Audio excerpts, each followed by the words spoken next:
I need to sit over there like this, because then I look at you rather than looking at, well, Ron, you're also nice to look at. Anyway, this is It's Just a Model, the podcast that traverses all gradients of the interstitium. Here we salute, illuminate, articulate matters around innovation, tech, design, and our collective behaviour. I'm Peet Sneekes, soon to be compensated empathetic design evangelist, and I'm joined by Ron Kersic, the benevolent programmer of all your top brass and architect of the technology and humanity convergence. In this podcast, we'll be talking about the good, the bad, and the interesting, all wrapped into an informal, unscripted conversation. By the way, should you experience some formal value, check out our website. It's justamodel.com, and click on the value for value button, and you can see how you can give some value back to us. Yeah, so let's start. Right now. Because it's way too long. Way too long. So for you guys, we record everything in like a few weeks in advance, so we can take our time, make the show notes. By the way, there are loads of show notes. I'm not sure if we ever told people about that. But the podcast website, and also I think if you look in your feed and if you look on YouTube, you can find all kinds of show notes, so the links to all the things that we talk about and stuff like that. Even I think we'll even do chapters in all the various formats, right? Yeah, absolutely. It's really neat. A guilty pleasure, even. Yeah. Oh, indeed. Do you like? Let me adjust the mic a little bit. So. It's nice to actually come up with names for the chapters. Tease a little bit what people might find over there. Oh, and we're also working on merchandising. I think we should show people a little bit. I think if we switch to this, you can now see it. So we have, what are beer filters? Coasters. Coasters. We have coasters, podcast coasters. And there's also a little bit back. So I uploaded a file that was large enough to cover the entire surface. But apparently they just print the entire image. So now I think, you have room to write on. Anyway. Yeah, so it was designed to be like this. Definitely. Yes.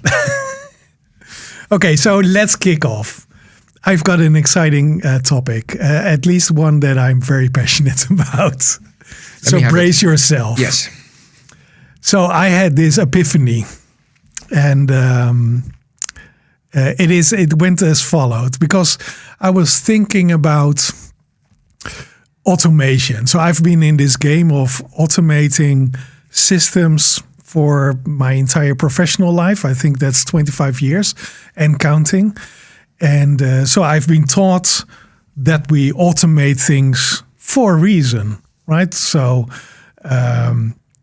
you have a complex system, or you have something that takes a lot of time to do, and you need a lot of information to converge in certain points in time to make sure you can make a valuable and very nice decision for your customers, for your internal organization, whatever.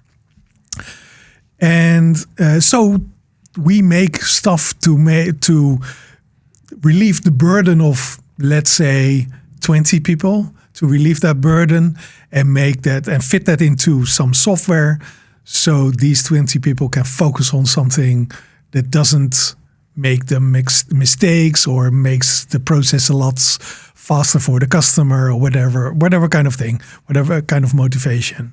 And that was kind of our credo was, if we can make ourselves overbodig, the superfluous.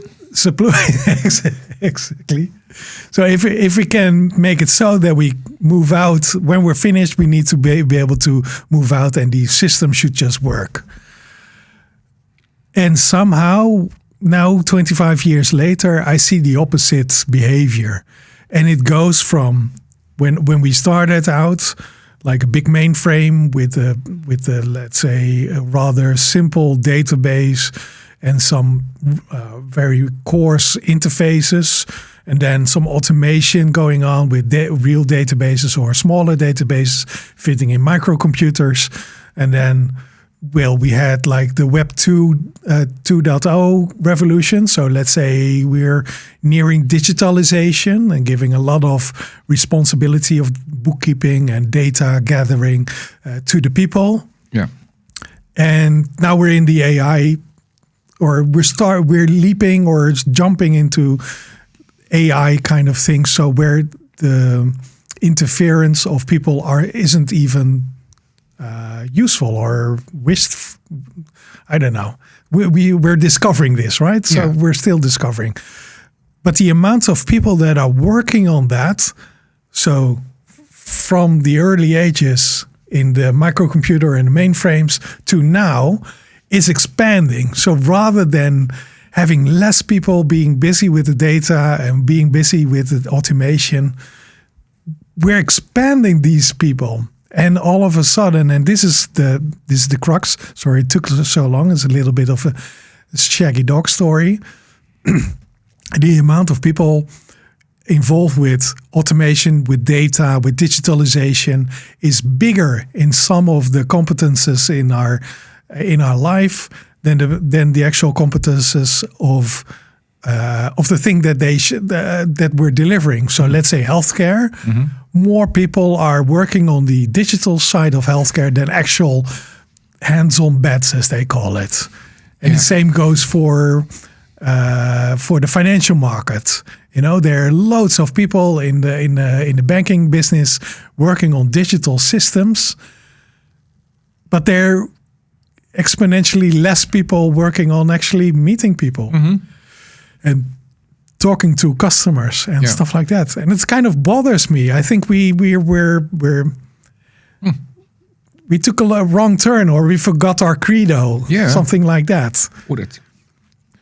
I mean, this almost feels like preconceived, right? That we say we don't have a script, that we actually have a team of script writers setting us up. Because how to say this?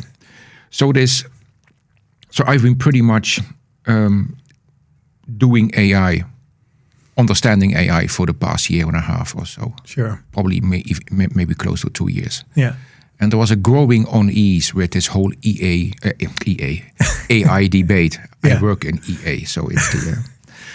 and I was wondering, why do I feel so at unease? What is the unease? Because, I mean, you could say as a teenager, I kind of lived through the home computer and personal computer revolution. Yeah. If I can use that word, right? I mean, it's the...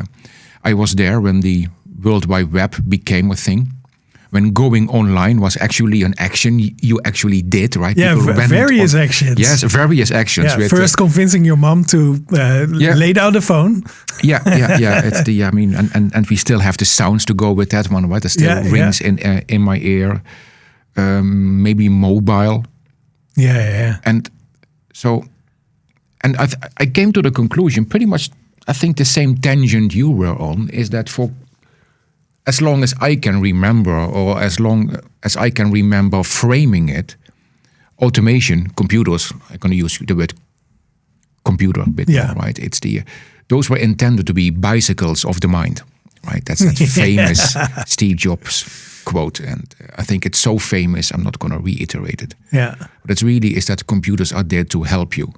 Right, to help you with the road thing. So you can actually be in a position where you can leverage your humanness and your human agency and your human capabilities to the maximum. Because so that's the promise, right? The promise is to increase, to maximize humanity, empathy, desirability. Yeah, I mean, so I always thought intuitively or implicitly that was the promise, right? Yeah. It's not like I signed a manifesto or something, right? But it's the... We should probably. and I think, and I came to the same, the observation you made is that over the past decade, maybe, probably longer, so I mean, so instead of, here is another image, because this is called just a model, so I have another model, right? Please. Instead of bicycle of the mind.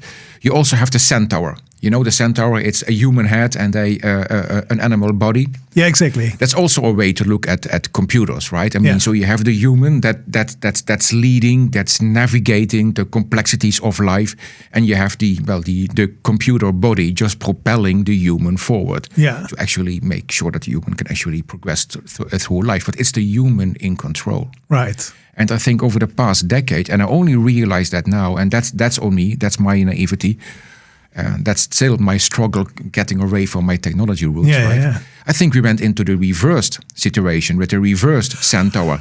It's with the computer is leading, and the human is there, to follow and to propel or to prop up the computer, the automated part, the reverse Centaur. Computer says no, right? That's a great sketch from Little Britain, and we all were laughing, but that is the damn That is reality. the reality. That is the reality, and right.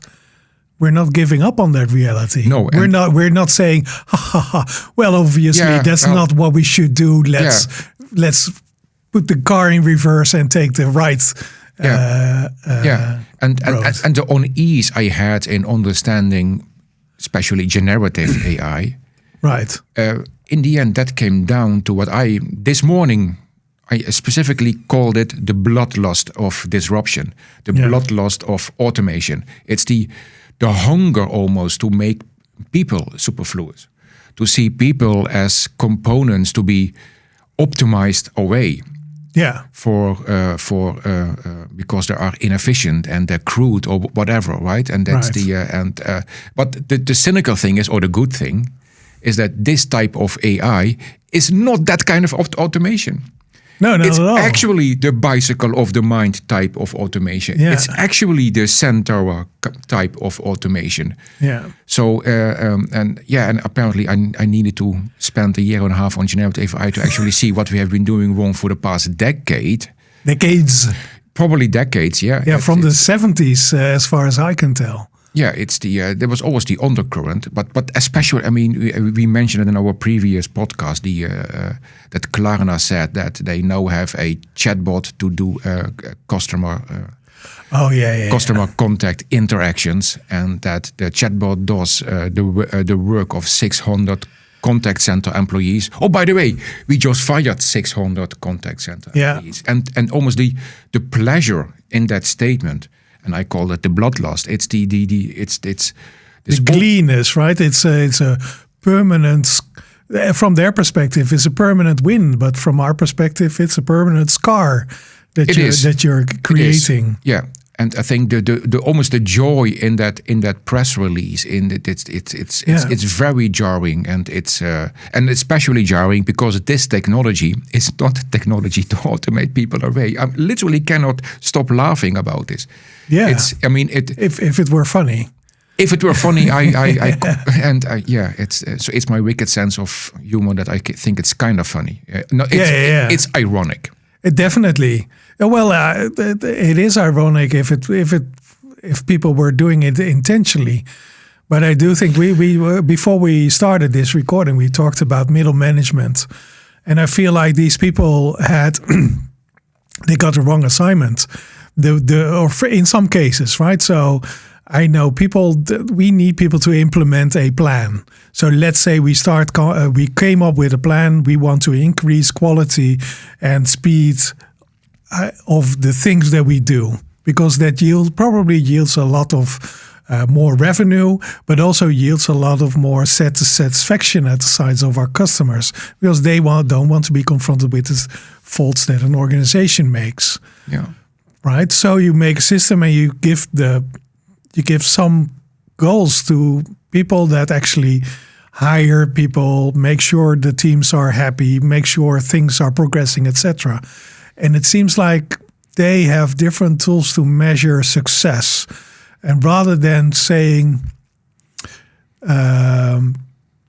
for example, rather than saying we're learning a lot, so we've done a couple of tests, and so we learned a lot. So we now are backtracking and we're doing it again, as a very viable answer to me as an organization, because you'll learn no matter what, right? So either you crash and burn, really in the long scale or in the long term, or you crash and burn very soon. you learn a lot and you start over with new people or new intentions or sharper vision or whatever. But we don't. We give like different goals to these middle managers, and I'm calling it middle managers. Don't be offended. These are just people, right? But they don't know what's in the heads of, let's say, myself when I say I want to ensure speed and quality. Because they say, well, we'll just build it. And they don't know that after you build it, you also need to validate if you actually if you adhere to those goals, and that you can measure it and that you can ingrain the participants in the process with that. And it seems like the tools that they use themselves are built on progression. So we build something and we stop. And then we build another thing and then we stop. Yeah. And there's no way back. There's no thinking of, wow, so now we're here. Are we done yet? Have we filled in the promise enough? And rather than that symbol, we see people that need to score. Yeah, no, they need to score. We build it within time. Or we build it, we under-promised and over-delivered. We now have a system that's capable of even more of those people. I mean, you're describing the post-World War II industrial corporation. Yeah, and we're still here. And they're still here. It is still here. Sure. And we're just looking at... So there's this politician in the Netherlands, and they had the assignment to, for example, make the, let's say, very common system, which is the tax system, to implement the tax system.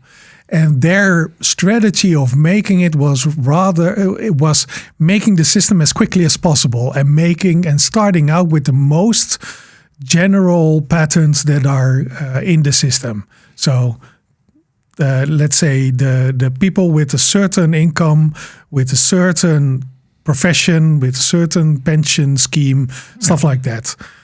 And the implicit promise was, and after that we'll focus on different things. What actually happened was we made this very general system and then we stopped. Yeah. And we made it hard for all the other people. Yeah. Not knowing that if you regard the bell curve, you still have about, let's say, 40% of the populace that you're not serving well, and in some cases not serving at all. You're introducing faults and frustration and time loss and stuff like that. And that, to me, that's unforgiving. Yeah. That is actual loss. Yeah. Because if that happens to those outliers, it also happens within that bell curve. Yeah. And again, I mean, when I say industrial corporation, I also mean mass everything, mass media, mass culture, mass education, right? I think we talked about it in the very first episode. I mean, if you look at the education system, if you go to elementary school, people are in classrooms based on their year of production. Yeah, exactly. That's the only criteria. Yeah. And, I mean, and that served us really well in the 1950s and 60s and 70s in terms of wealth. Maybe not. But that's the wrong measure. That's. I mean, sure. And of course, there is. That's a measure. Yeah, it is. Yeah, it's not the entire measure, because at the same time we also, as part of my French, we also fucked up generations. We have learned things to people that made them outliers within their communities. Made them stand out, or not served, basically, because their intellectual capacity, because their interests, they were basically, we destroyed those generations, if not make them the fringe of our society. Yeah, we really cut off the ends of the bell curve, right, to actually fit the median. Yeah. Yeah. And if you do that with a tower or with a building, the building will topple over. Yeah. And it will be kind of painful. But of course, in an industrial process, you optimize for the least amounts of variance. Yeah, right. But that's the wrong promise to me. It is the wrong promise because you're focusing on viability rather than desirability. Well, I mean, it's certainly a promise that doesn't fit the current day and age. So, I mean, here's the optimist speaking again and looking forward. Sure, you can really see this system. Not only cracking at the seams, it's cracking at the seams, but it literally doesn't fit anymore. I had a discussion this week with a younger person. And if she is listening, she knows who she is. You know who you are. You know who you are. It's the so when I went to university, become a professional programmer. Yeah, I had to go to a university to actually learn what I learned there. Yeah, exactly. I learned about certain algorithms and certain data structures, and they didn't have the appropriate books in my local library. And, yes. And of course, I know that because I read all books in my local library, because that was literally how small my local library was. And then I had to go to the nearest bigger city and start reading there. Yeah, yeah. Right, so the things I learned about, let's say, searching and sorting algorithms, right, or how to write a compiler, or even what a compiler is, and what a lecturer is, and etc. I had to go to that institution and learn it there. Yeah. Nowadays, there is this thing called the World Wide Web, and it provides all the answers. Actually, it provides me all the questions and then the answers to go with that with those questions. Yeah. It's amazing or not what you can learn nowadays without going to that institution. It definitely is, yeah. And at the same time, we also deleted, let's say, the social. We did two things, right? We deleted the. That we can do things with we removed the privilege, basically, right? Because somebody going to a university or somebody going to a library, that is a privilege for most people, or at least in those days. So we deleted a lot of privilege, but at the same time, we also deleted a lot of wonderment. Like the questions that you would ask if you didn't have those informations or didn't have the ready-to-go questions. But that's why I said, right, the World Wide Web also provides you the questions, not only the answer. I corrected myself, right? I mean, there is a lot of wonderment on the World Wide Web. There's a lot to be had, definitely. But the point was... But it might have a commercial slant, for example. Yeah. For example, but also not. Yeah. There is, so for every walk of life, there is at least 3 alternatives to be found. Yeah.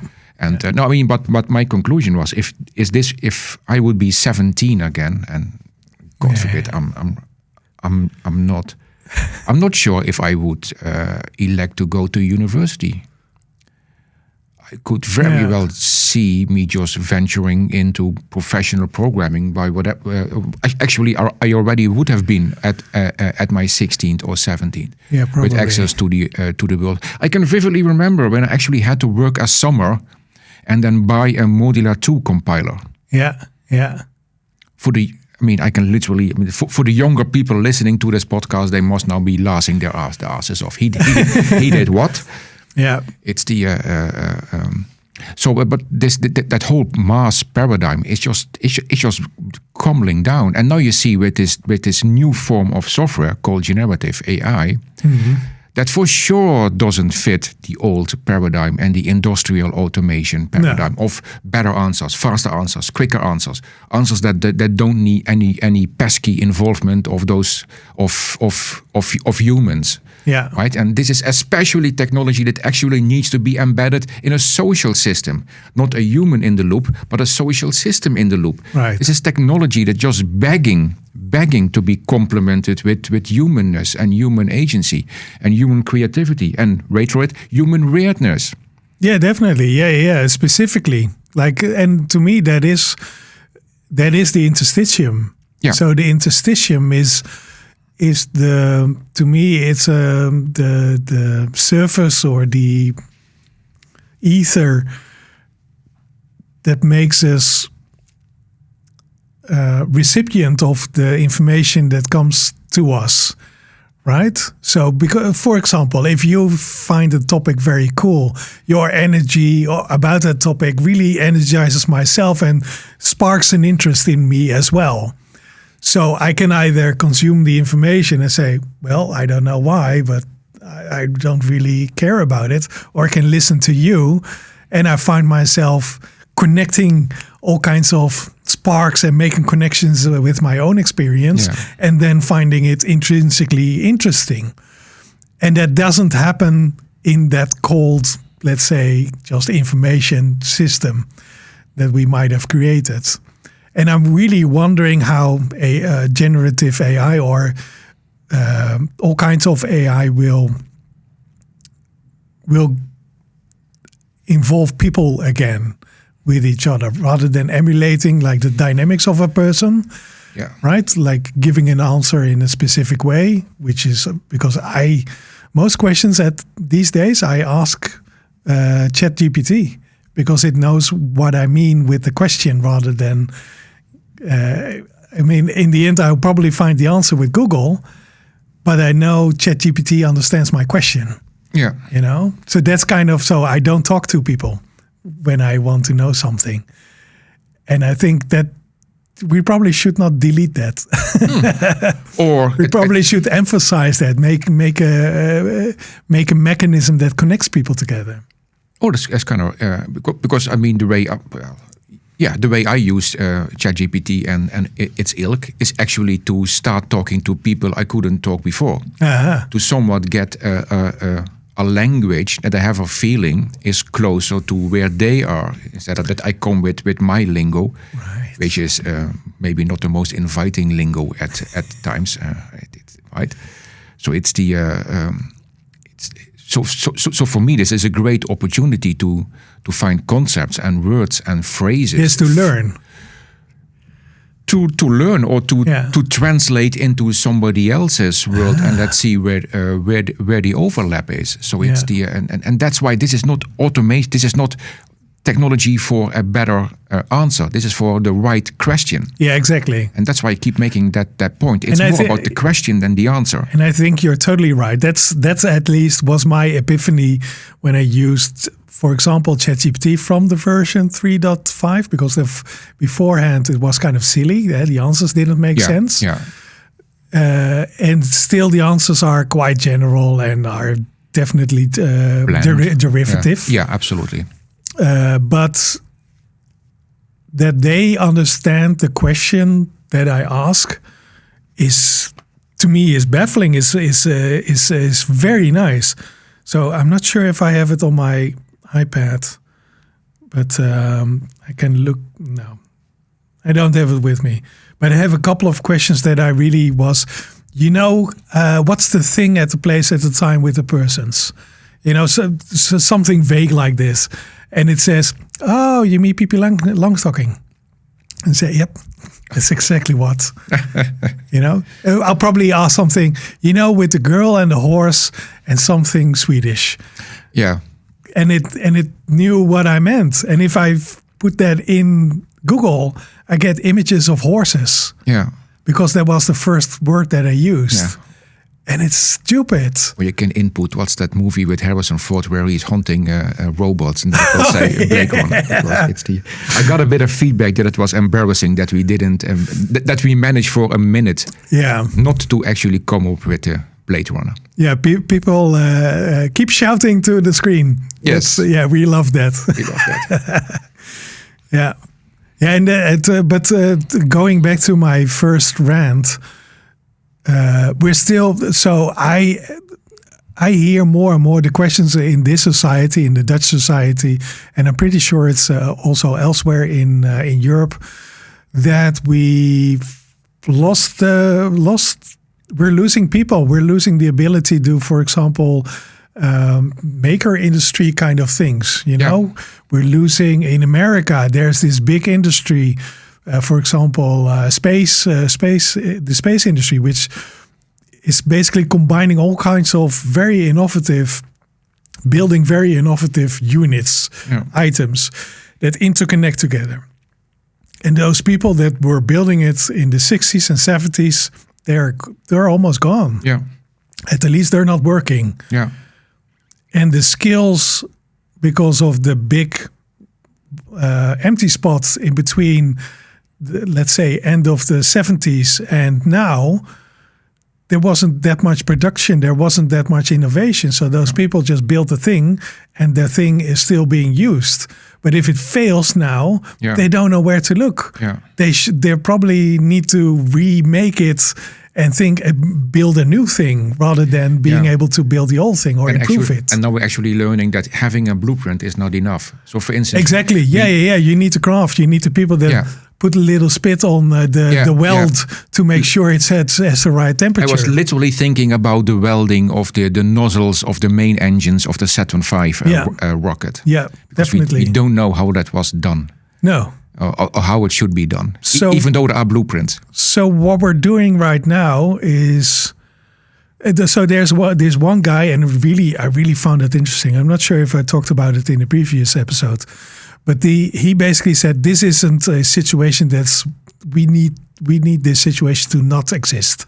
So what we're doing is to get those old farts, those old engineers, those very crafty and very innovative people, get them together with a programmer of a CNC machine of some kind of mechanics, and have them codify what you say, not just the blueprint, but also the machining and all kinds of the speed and temperatures in there, so we can repeat it, and we can capture that information as well. Yeah.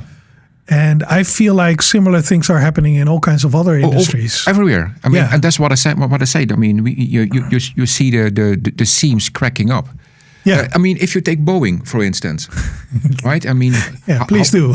Well, I mean, I think the CEO called the engineers, what was it again? Obnoxious geniuses or something. Yeah. It's but at least people that should be optimized away. At least don't want to see him. Put them somewhere and look in what kind of pickle that corporation is right now. Yeah, they were in disturbance of the optimization. Fantastic summarization. That's it. Yeah. And I really think that the pendulum is swinging back in that sense, and and that swinging back is accelerated and because of the mirror of generative AI. So, do you think? Because this is my wish, right? I would like to see in the near future, let's say the coming 10 years, that the amount of people involved in IT, let's say what we now call IT, is diminished by at least 60%. And all those people that either are still in the workforce or the people that are leaving the workforce are happy people doing the things with other people rather than programming more shit to get marginal improvements in the profits rather than the value. Yeah, I mean, because I was listening to what you said earlier, and I just realized that the I in IT is no longer going to be information. No. But interstitium. Let's hope so. Yeah. No, but then we need to, we'll put interstitium also in the show notes because it's kind of like it's still a vague.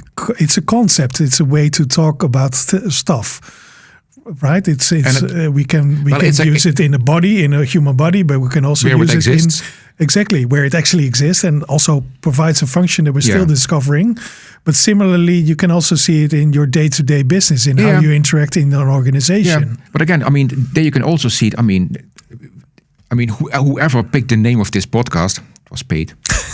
It's a brilliant name, right? I mean, because this is another model, another mental model of that you have components, right? You have parts, and the magic is the parts. Instead of the magic is in between the things. Yeah, the magic is the magic. Well, the magic is in between the things, right? And it's everywhere, and it's not just a part, and you make it in a component, bigger component goes into a machine, and there it is done. The magic, and it's in all these what is in between the parts and how they interact in ways you cannot fathom. Yeah, and everything is connected with everything at any moment.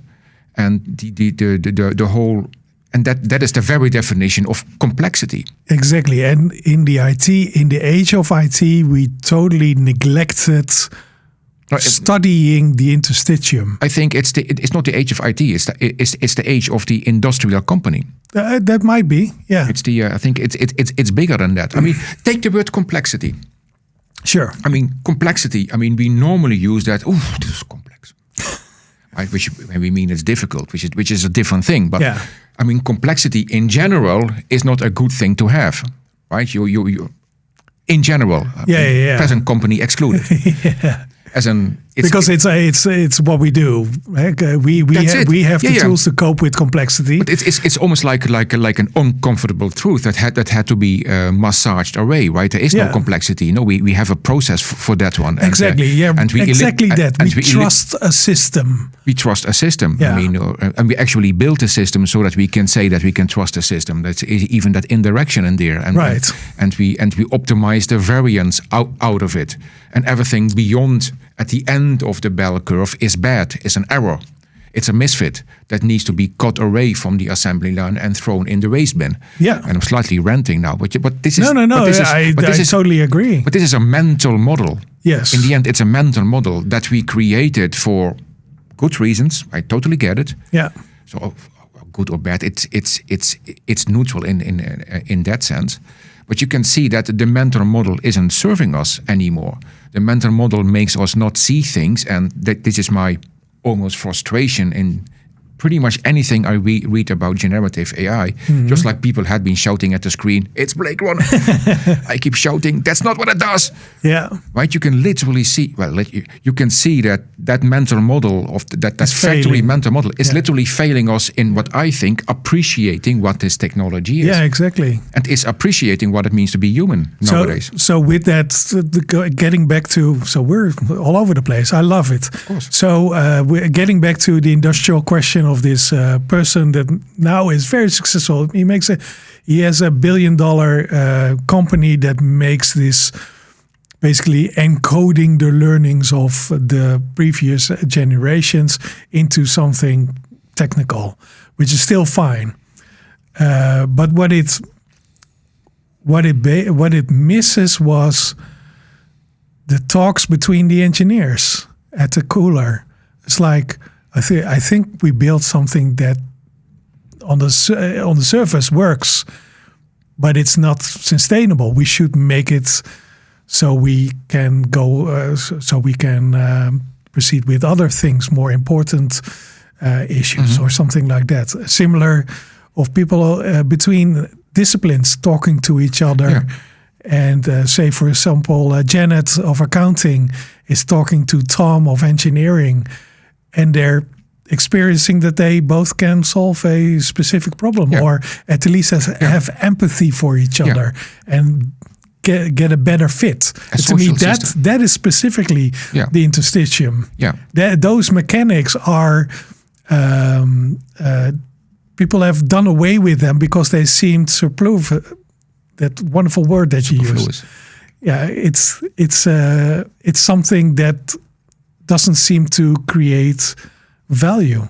And it didn't in that previous mental model, that rather linear from input to output via so a very cut well it away. Yeah. So they automated it. So we digitized it. Yeah. And all those things might, with the right goals, they might seem very logical.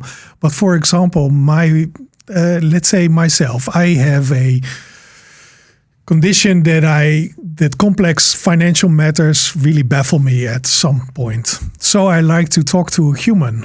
At current, I can't talk to any person in the bank because there isn't unless I have an emergency. Let's say I lost all my money in something, computers that didn't go well.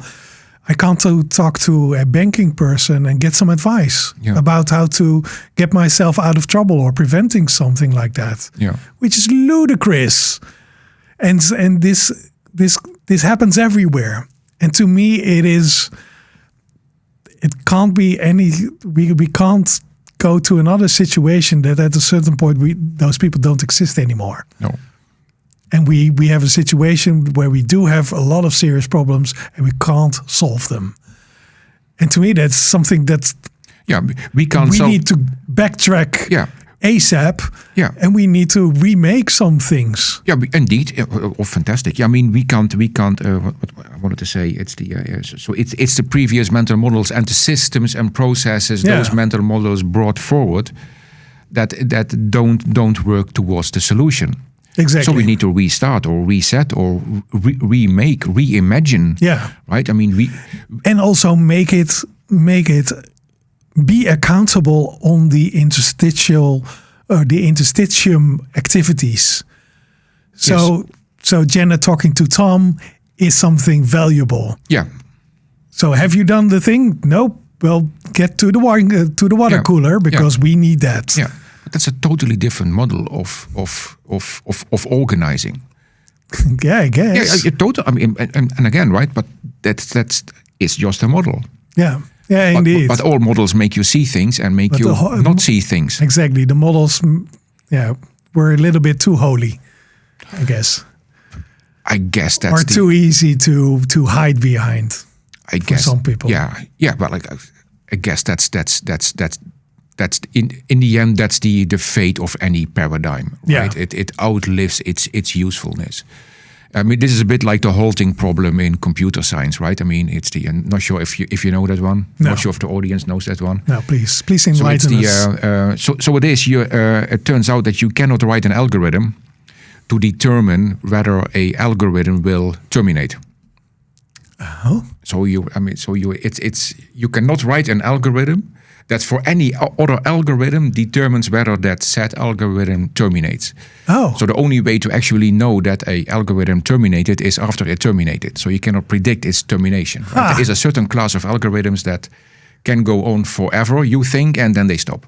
But you don't know. Right. And this is the same thing, right? I mean, you only know after the fact that it stopped being useful. It's not during, it's after. Is this something like in physics you have you can know the location of a thing? Yes, but you can't know the speed and direction of the thing. It's very different, but I happily say it's the same thing. It's the because in the early days we tried to solve that before we had AI. We had something called fuzzy logic. I really liked that. Yeah, indeed. And the fuzzy logic was, well, we probably can't predict the exact moment where the algorithm, but we can. We do have like a looking through the hairs of my eyes, kind of my eyelashes. So looking through my eyelashes and kind of guesstimate when it might fail. Oh, I really have to revamp my old fuzzy logic stuff. I never thought about it. Because I think it's like similar. I think similar is with kids. Did you know, by the way, that kids they don't count in a decimal way, but they count logarithm. Jesus Christ! Yeah, that word. I mean, I'm not going to do it either. No, they use logarithm. Oh man! Please shout to the screen. Shout to your device, please. Anyway, they do it in log. Exactly. Really? Yes. And this is the natural behavior of people. So they know 1, 2, 3, many. Something like that. And in a similar way, they also guesstimate a lot of things. Right? So if I throw ducks into a pond for a certain amount of time, I know when I look at the pond, because I throw them over a hedge and I don't know how many ducks there are. But at a certain when I stop at a certain moment, I have a sense of how many ducks I will encounter when I look over the fence. And so with us, we start counting the ducks. And well, fortunately, there are not sheep because we will fall asleep. But for the ducks, we just lose count. And we're frustrated because we don't know how many. Is it 100? Is it 1,000? We don't know. And with kids, if you don't unlearn that way of counting, they'll say, well, it's many and it's about that many. It's a ballpark and 50, 100, 500, 1,000. Yeah, but not in those terms. So they're a little bit more specific and a little bit more precise. So they are better equipped to count in those ways or calculate in those ways. And it's quite wonderful. And it's a mechanism that I also try to introduce in a lot of interfaces that I designed. So for example, I had this interface where we used a way to time travel. So we know the course, for example, of of the value of a company. And we can of course look a little bit into the future, but looking in the past is quite hard because you either need to choose, I want the highest fidelity, so the most data points, and then you get a really long timeline, or I need to get an overview, and then you get no details at all. And what I kind of found out was, well, I can give you both with a certain degree, right? We can give you, for the past week, we can give you the highest details, and after that, the details diminish. But you still know what the trend is. Mm-hmm. And you can scroll and you can see like how the details are in that specific moment. But I had a timeline of 10 years where you still remained the details of the specific last day or something, which is, to me, was quite wonderful and also very useful for people that actually trade in stocks or in company stuff. Anyway, so I try to dive into the natural behavior of people of looking at data in a different way than we designed how we calculate. Yeah. Because the way that we calculate is very data intensive. But with the way that we need to cope with a lot of information in a natural way is already ingrained in us. Then the only thing that we need to do is make the interfaces connect with those particular, let's say, instincts, but natural way of looking at those things. Yeah. Anyway, so there was a really pet project of mine. I'm not sure if it's still running, but I really find I derived a lot of pride from that particular project. Yeah. I'm still trying to visualize, but that's okay. Yeah. I'll put a little image in there because I'm pretty sure the image is not proprietary. So I'll draw a little image of that.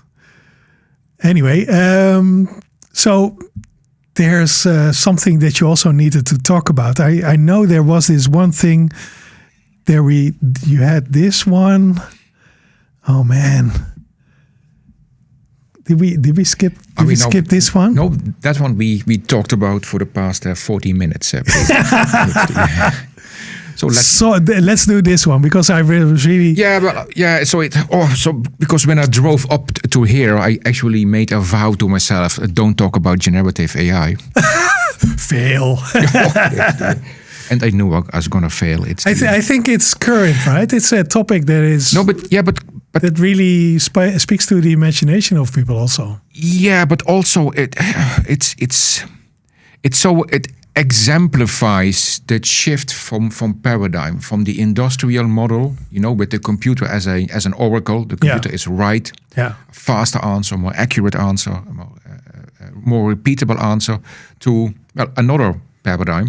Don't know what the name is yet. No, we'll figure it out. We know that in 50 years' time, where it's much more about a better question, and better means a more useful question. Yeah, and then intuitively useful question. And so for people, for people. I mean, so it's also almost the distinction between taste and skill. And I really think this new paradigm is much more about taste than skill. Right. So is that, might that be also a threat to? So its success might also be a threat to people. Yeah, of course. So I can only imagine if you make something, let's say advertising, and you have an AI that better knows how to resonate with the needs of people, then it basically is. But it doesn't. Should be able to 100%. No, I fail to believe that. Okay. Yeah, no. I mean, that AI will work wonders for mass culture. Yeah. The bland, the boring, ever repeating bits in the middle. Yeah, and we are part of that, to be sure. Oh yeah, for right? sure. Yeah. For sure. It's the we're not distancing us from the plebs. This is something that we also are part of. Sure, but it's the example I use in a previous podcast about the galactic compass, right? Somebody had that idea. Yeah. Right. I mean, to me, that's taste. That's originality. That person is an expression of that person as a designer. Yeah. And you also talked about more fitting with with human attributes, right? Designing to what actually works. Definitely, with your current needs. Yeah. And so if I ask you a question, the question isn't per se the thing I'm looking for. Perhaps I'm just looking for a specific connection. And the thing I notice is that also with generative AI, right? We talk a lot about prompting, and of course we have prompt engineers. At least some people say that's going to be a job, prompt engineers, and prompt ticks and trips and prompt strategies, right? But I think it's not prompting; it's nudging, it's prodding. Yeah. It's like it's almost like psychology. Yeah, it's coaxing. Coaxing. There is this thing in front of you or at the other side of the table that's quasi-human, right? I mean, it responds like a human because it's trained on all the weirdness and quirkiness of humanness, and to get what you are looking for, even though you don't know what you're looking for yet, but you will once you see it. It feels like, I mean, the way you actually coax, nudge, influence, push people to get what you're looking for. It feels very much like psychology. So it's not prompting, it's more like psychology. It's trying to understand, okay, this quasi-intelligence, right? Okay. Yeah.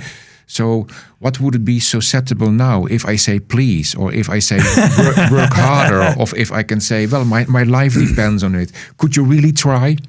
And it actually responds to these kind of things. Yeah. And it sounds really odd, but it's almost like a Dr. Phil kind of relationship I have with my chatbot. This sounds really weird. Yeah, but this makes for a great I totally get it.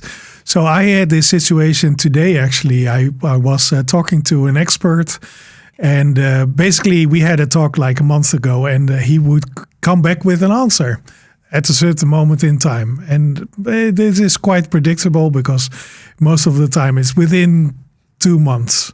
But I was kind of frustrated because I didn't hear from him. I said, you know what, because I wanted, to me, this question was very important and he didn't know.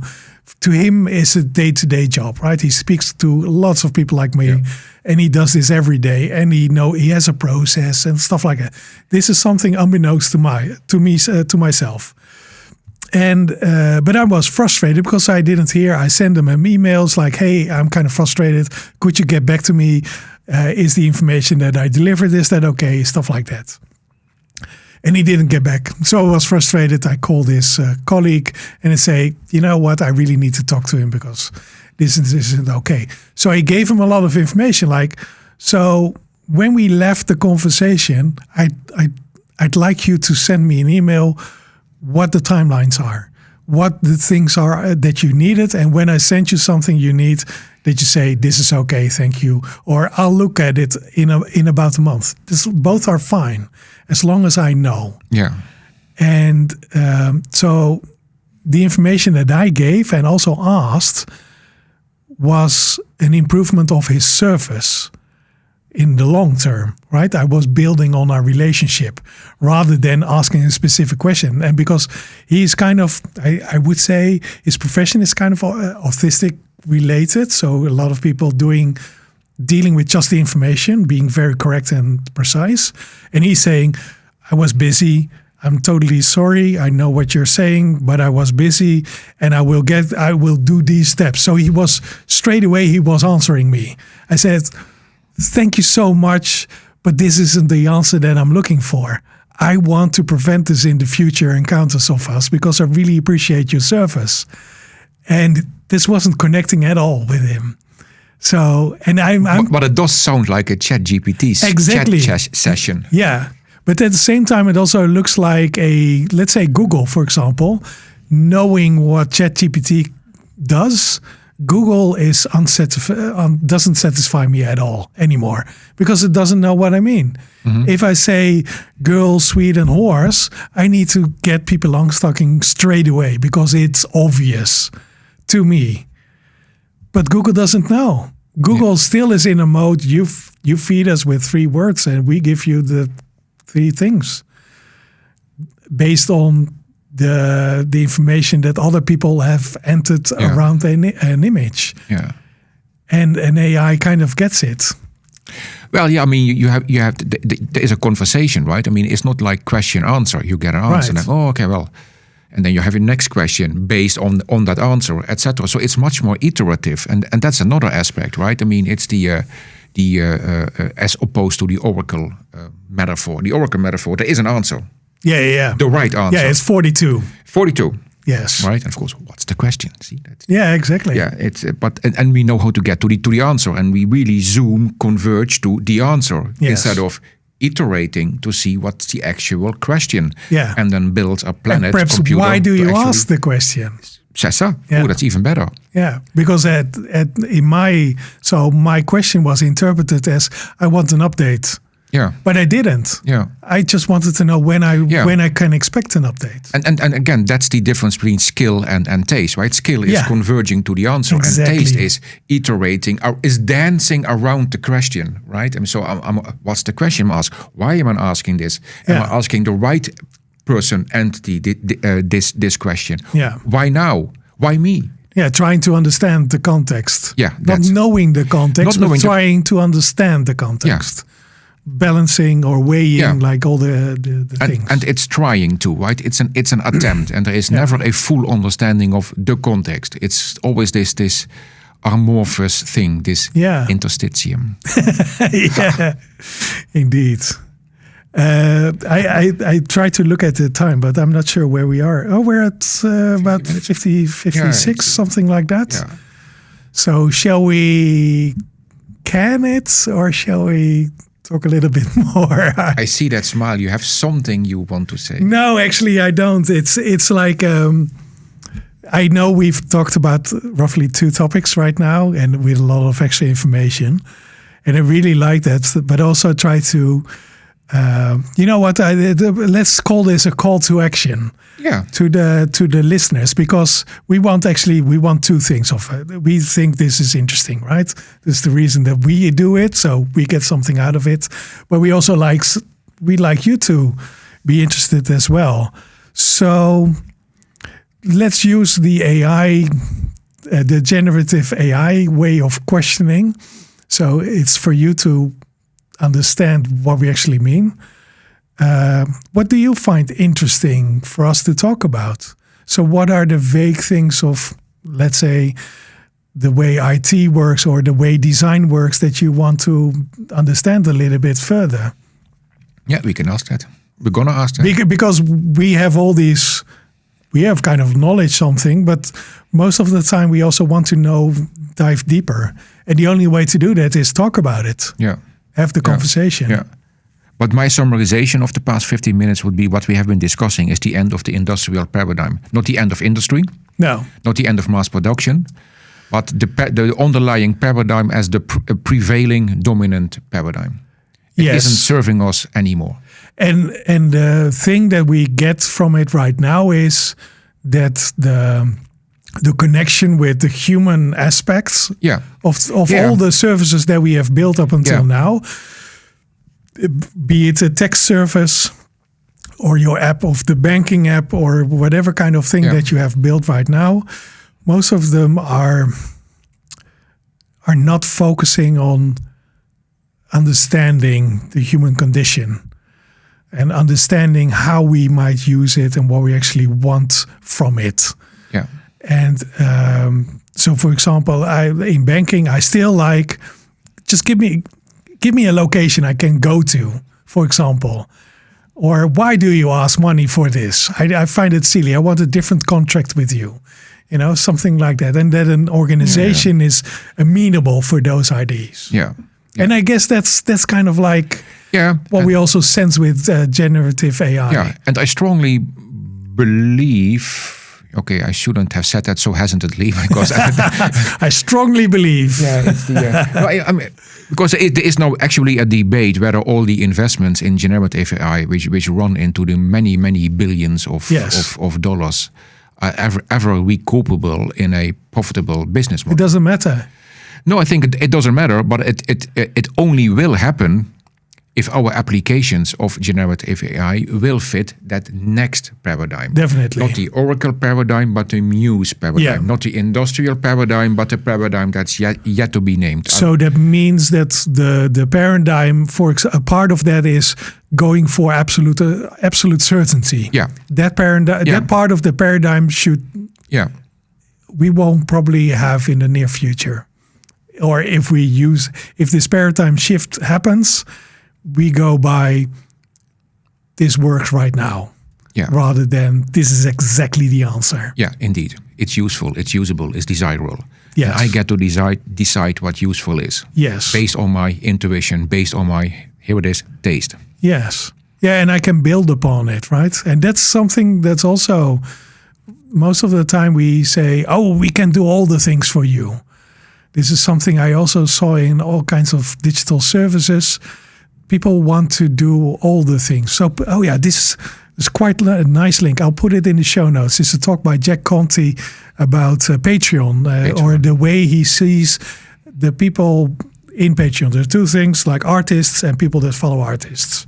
And he kind of found out, because there's a lot of platforms like TikTok and Instagram and YouTube, all the artists are fanning out to all those platforms and kind of like also making money there. Yeah. Be it from advertising or communities and stuff like that. And this is a direct threat to Patreon, because Patreon was monetizing being an artist and finding your community. And he now says, I want to be all the things. Mm-hmm. That was the answer to the big question, I'm losing my audience. And I find that so narrow-minded, because this is the answer of any digital platform. We're losing out to them. So you know what? Yeah. We're doing that as well. And this is such a nice one, because especially it's amazing how often you see an artist on Instagram or DeviantArt or whatever. Yeah. And there is always the link to their Patreon site. The Patreon site is the home base. Right? Yeah, but you're looking at DeviantArt.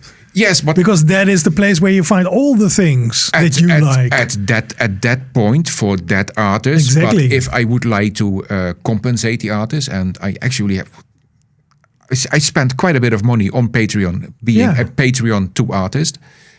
I go back to that home base. Yeah. Right? Because that's my spot, that's my campfire where I feel comfortable in spending $10-15 a month on this specific artist. By the way, we don't have to, right? We can. There's plenty of other ways to do it. But I often gyrate back to Patreon. Yeah. I mean, if there is a link in bio, you click on that. The URL starts with patreon.com.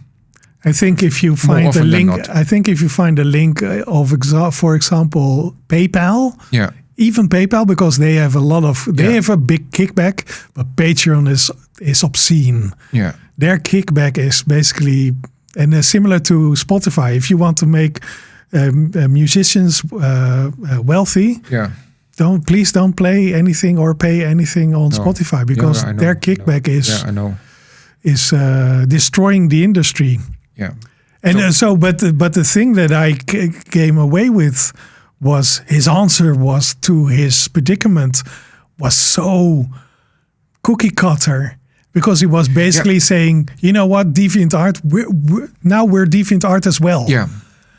And I saw that too. To me, it was like, okay, rather than being a specific wonderful experience, will be like a mediocre all the experiences. Yeah. Instead of being the operator for the creator, right? Almost the back of operator for the creator. And of course, the creators are going to fan out. They're going to be there and there. And are they, because their audience moves about. It's fantastic. I mean, that's the way it should be. So it's this again. This is again the industrial mindset.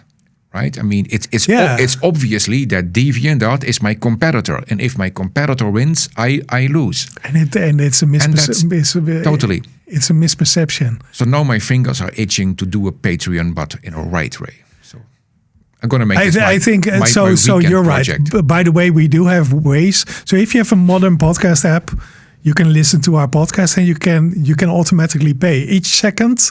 No, I think each minute that you listen to us, you can provide us with a couple of satoshis, which is like 10,000th of a Bitcoin, I think. And to me, that's quite wonderful, but I know it's a little bit fidgety for people. But if you like an experience, please go to, I think, podcastapp.com, and you can find all kinds of modern podcast apps that support that. But I also from my point of view, we'll probably don't make a Patreon, or we don't make a Patreon for this particular podcast, because I don't think it does a service to both the audience and to us. Yeah. It doesn't. I think a PayPal link, and I know it's a semi-evil organization, but it's still better in what it does, namely providing us with like a little bit of money, a little bit of value that you experience, and translate it to something currency. Yeah. But I'm also up for a beer sometime. That's fine too. Yeah. Invite us for beers. Yeah, definitely. Okay, I think this is a good end. This is a good end. Okay, so thank you very much. If you have information, if you want to ask questions, go to, I'm not sure. I think it's questions at itsjustamodel.com. Link in show notes. Excuse me.